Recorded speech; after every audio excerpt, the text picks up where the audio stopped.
it's Mo. It is April, and in April we read NYRB Books. If you're unfamiliar with NYRB Books, NYRB stands for New York Review of Books. This is a publisher out of New York that concentrates on forgotten classics and forgotten modern classics. Generally speaking, they are English or American, but a lot of times there are translated works as well. Sometimes there's collections of short stories, there's nonfiction, there's fiction, and I've never read an NYRB book that was not worth my reading. You know what I mean? Aside from the beautiful design of NYRB book, I find NYRB books to always have something very interesting in them. There's a reason why this collection is so curated and why people are so obsessed with NYRB books. So NYRB April was started by Rick McDonnell, who sadly doesn't make videos anymore. He always threatens that he's going to come back and make videos, but he doesn't. And I love to read NYRB books in April, and I love to read NYRB books in general. One of the goals that I have in 2026 is to read one NYRB book per week. I'm doing that because I have a lot of NYRB books and I want to start getting through them. But I also love to get NYRB books, so I did purchase some used NYRB books online, which we will talk about in a minute. The first thing I wanted to do was talk about the 4 NYRB books that I've read so far this year. And then I want to go through all my NYRB books that I currently have on my shelves. And lastly, we will open my new NYRB books and see which ones I got. So let's talk about these books not in the order that I read them, but in my tier ranking order. The first NYRB book that I read this year was Lucky Jim by Kingsley Amis. This is a comedy of manners, comedy of errors, British school academia kind of novel about Lucky Jim, who is kind of a rude, mean, in his head at least, academic who is a bungler, who isn't very good at his job, but tries to keep his job by kind of not expressing all the things in his head. He definitely hates the students. He doesn't like his professor that he has to teach for. He doesn't like the woman that he's interested in and that's interested in him. And he looks down on everyone and has a bunch of misadventures. Ultimately, he's pretty lucky and comes out of it okay. I thought this was interesting. I liked it. I like Oxbridge style novels like this, but Evelyn Waugh definitely does it better. So this is the least favorite book that I've read so far out of my NYRB books this year. That being said, I did enjoy it. I had a good time. I would definitely read more Kingsley Amis. The next book is The Goshawk by T.H. White. This is a nonfiction story of T.H. White and his goshawk Goss. So he gets a goshawk to train. It's not called falconry, but let's just call it falconry. So this book is all about him learning falconry, learning about Goss, getting to know Goss. It has illustrations and it's his journal day by day of his experience with Goss. We do take a lot of leaps over time. A lot of different things happen and it was really interesting. I read this one on audio and it was narrated by Simon Vance, who's great. So if you're interested in books about animal companions, if you're interested in falconry or birds at all, if you're interested in historic diaries, this is a great one. I really did enjoy this one, but it makes my 3rd place out of the 4th books that I've read. My 2nd place goes to In the Freud Archives by Janet Malcolm. This is another nonfiction, and it is short nonfiction about the Freud archives, which are archives of Freud's work, and that are run by K.R. Eisler and Anna Freud, Freud's granddaughter, I think. Maybe daughter, maybe granddaughter. And it's all about psychoanalysis and psychoanalysts and how obsessed people are with Freud and with Freud's archives. And then this young man, Jeffrey Masson, comes in. They call him a flamboyant, restless 42-year-old Sanskrit scholar on the back. And he takes up an interest in Eisler, in the Freud archives, and in Freud. And then eventually they do have a falling out. And part of the reason that they have a falling out, and someone who's tangentially involved in the falling out, is Peter Swales, who is another non-psychoanalyst who becomes obsessed with Freud, the Freud archives, and psychoanalysis.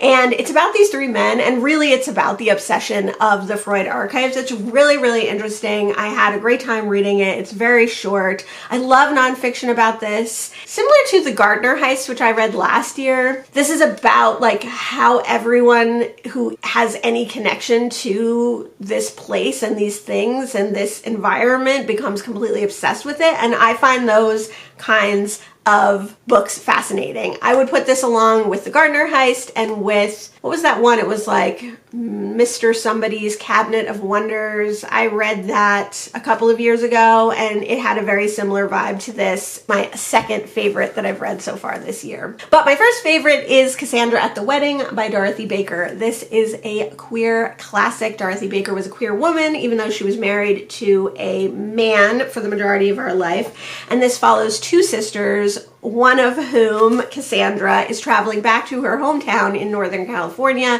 to be at her sister's wedding. They are twins, and they've recently split up for the first time in their lives, going separate directions. Cassandra stayed in LA, and her sister went to New York. And this has taken like an extreme toll on Cassandra. So we see her kind of unraveling and learn how she's unraveled from the point of her and her sister separating, and what the returning to home does to her, and the idea of this wedding is doing to her. And it was really amazing. I loved the way it was written. It was very like short and clipped, direct and to the point, and it felt like it was made for me, written for me, and I loved it. And this is the favorite of the four that I've read so far this year.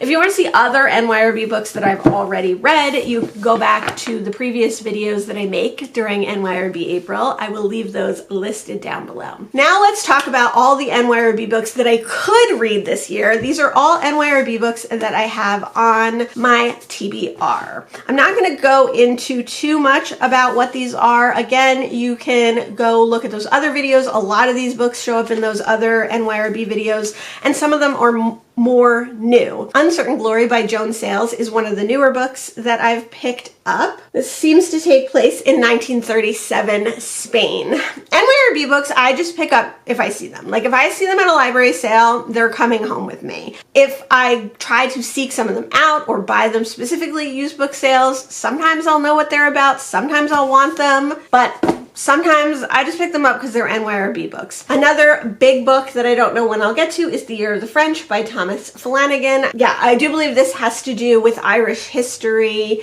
and is a very long, big book, and I think part of a trilogy maybe. We'll get all the big ones out of the way first. We have The Fortunes of War, the Levant trilogy by Olivia Manning. This one, part of the Balkan trilogy, which is 3 books that are 3 books each, and I do believe it has to do with World War II, or maybe between the wars. Berlin, Alexanderplatz by Alfred Doblin is another huge book. On the back it says, the subject of this book is the life of former cement worker and haulier Franz Bieberkopf in Berlin. So I believe that's what it's about. Some NYRB books are fiction, some are nonfiction. I love both. I think both are great. And some are short story collections. This is Don't Look Now by Daphne du Maurier, stories selected and with an introduction by Patrick McGrath. I've read one Daphne du Maurier and I loved it, so I'm looking forward to that. Trying to get all the big ones. Madame de Pompadour by Nancy Mitford is a pretty large one, and I believe this is like a 1600, 1700 Louis the 15th era. Is that Regency era? I really don't know. Book. Nancy Mitford I know is well loved.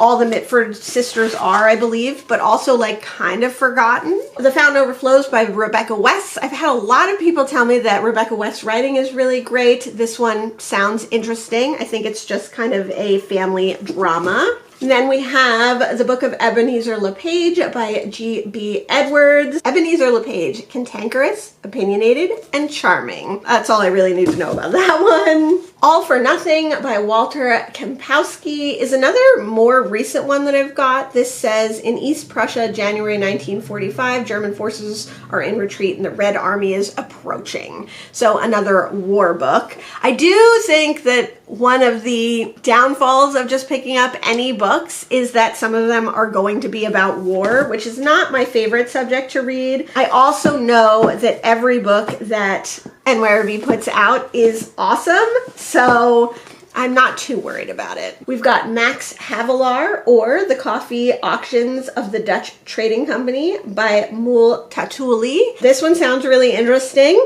just based on the author's name and the title. We have a one that has not a great title, which is Memoirs of an Anti-Semite by Gregor von Rezori. I hope that this is a redemption story, or, you know, someone who gets turned around. If truly the main character of this book is an anti-Semite, I hope that he learns his lesson.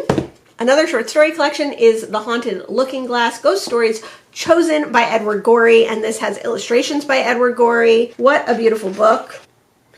This has stories from Algernon Blackwood, Charles Dickens, Bram Stoker, Wilkie Collins, all chosen by Edward Gorey, so that sounds amazing. These two go together. It's A Time of Gift by Patrick Leigh Fermor and A Time to Keep Silent by the same author. This author used his time to walk around Europe, and I believe A Time for Gifts is his first memoir of walking. He was kind of at a loose ends, and he decides to walk across Europe, and he wrote this book. And then I believe this is the second book, A Time to Keep Silent, but there's also several more, all of which I believe are published by NYRB, so that's exciting. I love books about walking. I love walking, so I do really want to get to those. A Journey Around My Skull by Frigyes Karinthy has an introduction by Oliver Sacks, who is a neurosurgeon and I believe a neurotherapist. This is a true story of Karinthy's time seemingly having a mental breakdown, but possibly having a mental issue. Autobiography of a Corpse by Sigismund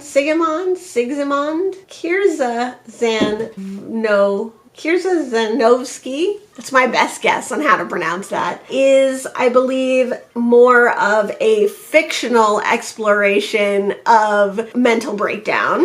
The Foundation Pit by Andrei Platonov. I think maybe inspired Martyr by Kaveh Akbar, because this is about workers working in a foundation pit, and I feel like Martyr has some similar themes. Manservant and Maidservant by Ivy Compton Burnett is another one that's kind of newer to me. I believe that Burnett was a contemporary of like the Austens, and maybe Jane Austen read this author. The Tenants of Moonbloom by Edward Lewis Wallen is one that I've been wanting to get to. I believe this is about a man who takes care of an apartment building and all the people in it. Rogue Male by Jeffrey Household. What a weird name. I believe is about a toxic man, about toxic masculinity, about a hunter and a bad person. And again, I hope this is one of those books that like he gets his comeuppance by the end.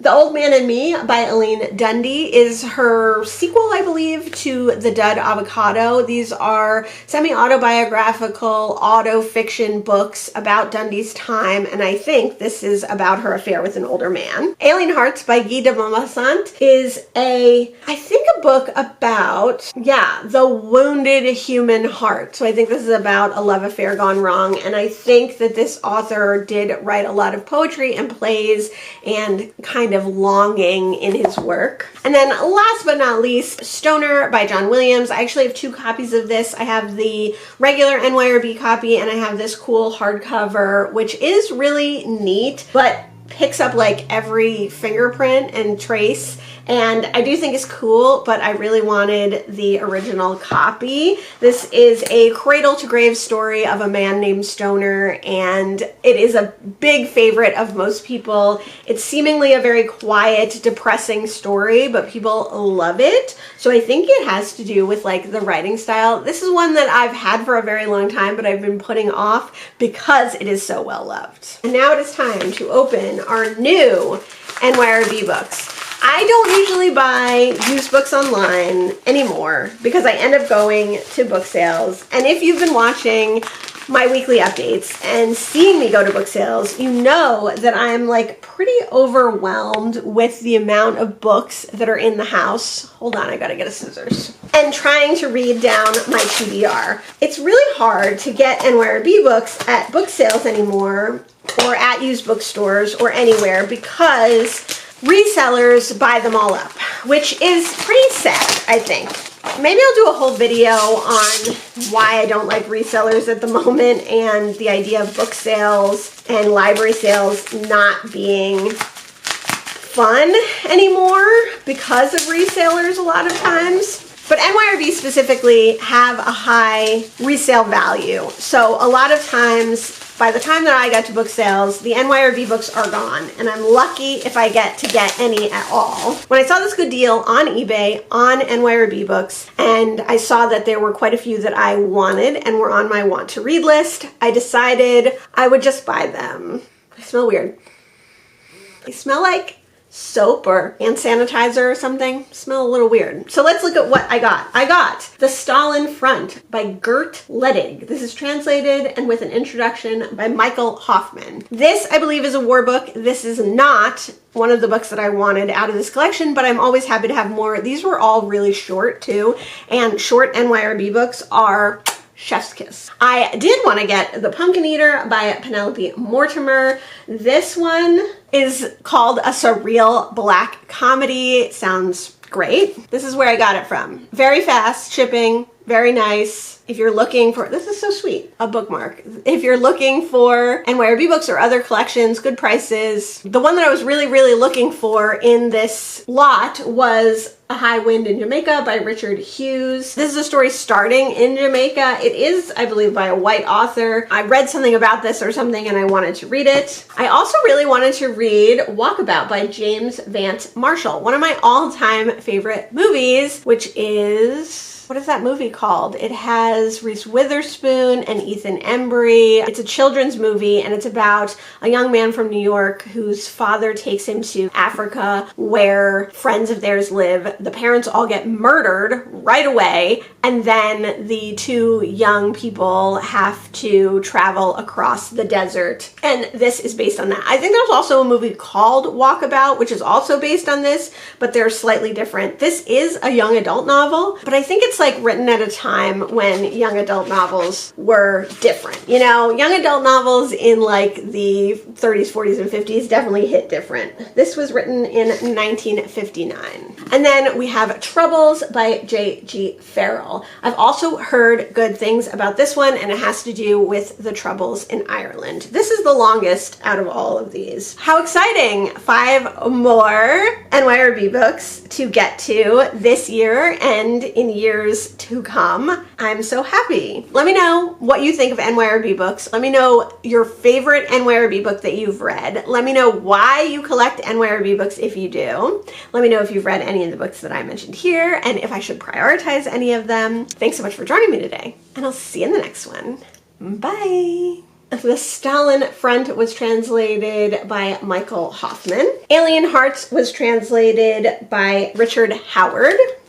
The Foundation Pit was translated by Robert and Elizabeth Chandler and Olga Mearson. Autobiography of a Corpse was translated by Joanne Turnbull with Nikolai Formozov. A Journey Around My Skull was translated from the Hungarian by Vernon Duckworth Barker. Max Havelaar was translated from the Dutch by Ina Rilke and David Mackay. All for Nothing was translated from the German by Athea Bell. Berlin Alexanderplatz was translated from the German by Michael Hoffman. And Uncertain Glory was translated from the Catalan by Peter Bush.